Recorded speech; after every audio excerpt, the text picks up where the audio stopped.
আজকের এই মহান জাতীয় সংসদের দাঁড়িয়ে আমার প্রায়ই মনে পড়ছে এই সংসদ গঠিত হওয়ার পরে যিনি সবচাইতে বেশি খুশি হতে পারতেন তিনি দেশনেত্রী বেগম খালেদা জিয়া। তিনি আজকে আমাদের মধ্যে নেই।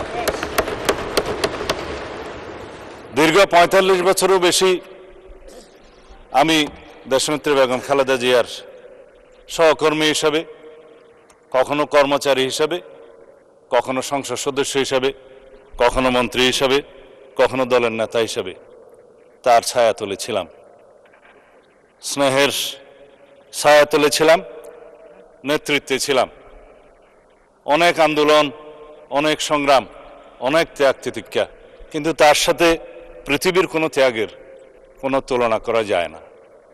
তিনি একসময় সামরিক স্বৈরাচার বিরোধী আন্দোলনে নেতৃত্ব দিতে দিতে গণতন্ত্রকে অবমুক্ত করেছিলেন, সামরিক স্বৈরাচারকে হটিয়েছিলেন, খেতাব পেয়েছিলেন দেশনেত্রী।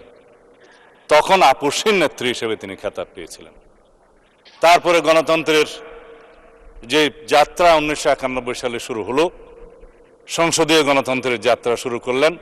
তার হাত দিয়ে এদেশে সংসদীয় গণতন্ত্রের পুনরায় যাত্রা শুরু হয়েছিল।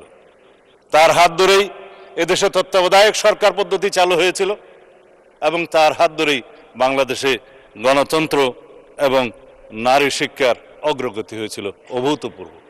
২০০১ সালে তিনি যখন আবার প্রধানমন্ত্রী নির্বাচিত হলেন, আজকে আপনারা অনেকেই এই শোক প্রস্তাবে বলেছেন ৩ বারের প্রধানমন্ত্রী। তিনি আসলে ৪ বার শপথ নিয়েছেন প্রধানমন্ত্রী হিসেবে। ১৯৯১ সালে প্রধানমন্ত্রী হিসেবে তখন রাষ্ট্রপতি শাসিত সরকারের সময় একবার প্রধানমন্ত্রী হলেন। তারপরে সংসদীয় পদ্ধতির সরকার ব্যবস্থা চালুর পরে তিনি আবার শপথ গ্রহণ করলেন, দ্বিতীয়বার প্রধানমন্ত্রী হলেন। তৃতীয়বার প্রধানমন্ত্রী হলেন ২০০১ সালে এবং চতুর্থবার ১৯৯৬ সালে ষষ্ঠ জাতীয় সংসদে তিনি প্রধানমন্ত্রী নির্বাচিত হলেন।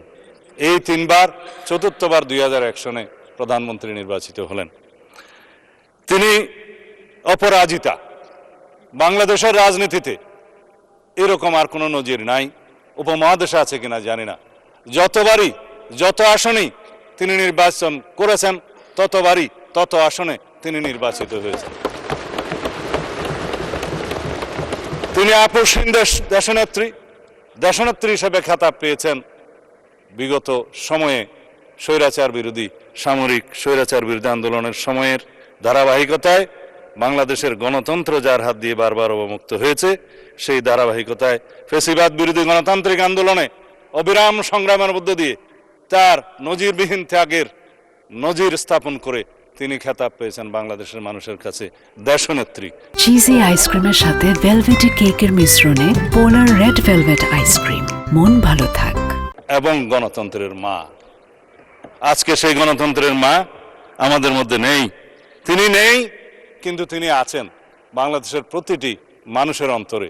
সারা পৃথিবীর গণতন্ত্রকামী প্রত্যেক মানুষের অনুপ্রেরণা হিসেবে তিনি জীবিত থাকবেন তাদের অন্তরে।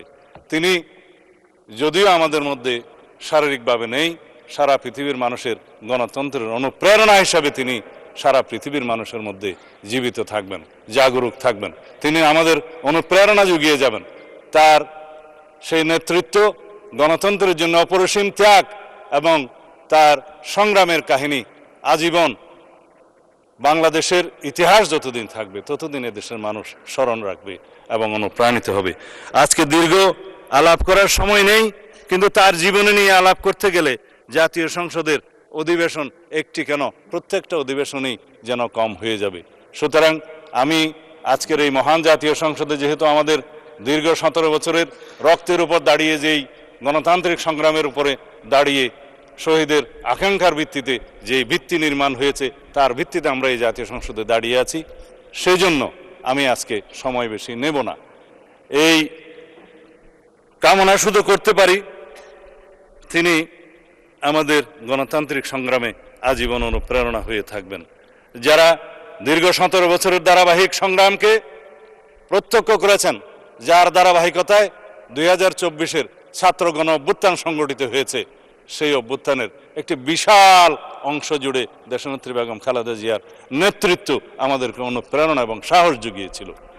যারা জুলাই যোদ্ধা হিসেবে পরিচিত যারা জীবিত আছেন, যারা ছাত্র গণ অভ্যুত্থানে শহীদ হয়েছেন, যাদের আকাঙ্ক্ষা এবং যাদের প্রত্যাশা, জনপ্রত্যাশা পরিপূরণ করার জন্য আমরা আজকে এই জাতীয় সংসদে আছি। আমাদের প্রত্যেকের দায়িত্ব এবং কর্তব্য হচ্ছে দেশনেত্রী বেগম খালেদা জিয়া যে বাংলাদেশ দেখতে চেয়েছিলেন, গণতন্ত্রের যে সুদৃঢ় ভিত্তি রচনা করতে চেয়েছিলেন, সেই সুদৃঢ় ভিত্তি সাম্যের ভিত্তিতে, ন্যায় বিচারের ভিত্তিতে, মানবিক মর্যাদার ভিত্তিতে সেই বৈষম্যহীন বাংলাদেশ আমাদেরকে বিনির্মাণ করতে হবে। আমরা সেই পথেই যাব। মাননীয় স্পিকার, আপনাকে আবারও ধন্যবাদ জানাই। খোদা হাফেজ। বাংলাদেশ জিন্দাবাদ। জুলাইয়ের শহীদদের প্রতি স্মরণ করতে আমি ভুলে গিয়েছিলাম, ৭১-এর শহীদদের প্রতি স্মরণ করতে ভুলে গিয়েছিলাম। আমি ক্ষমা প্রার্থনা করছি। আজকে আমরা শহীদের রক্তের উপর দাঁড়িয়ে যেহেতু এই সংসদে দাঁড়িয়ে আছি, সেই জন্য আমাদের সকল শহীদদের প্রতি আমাদের বিনম্র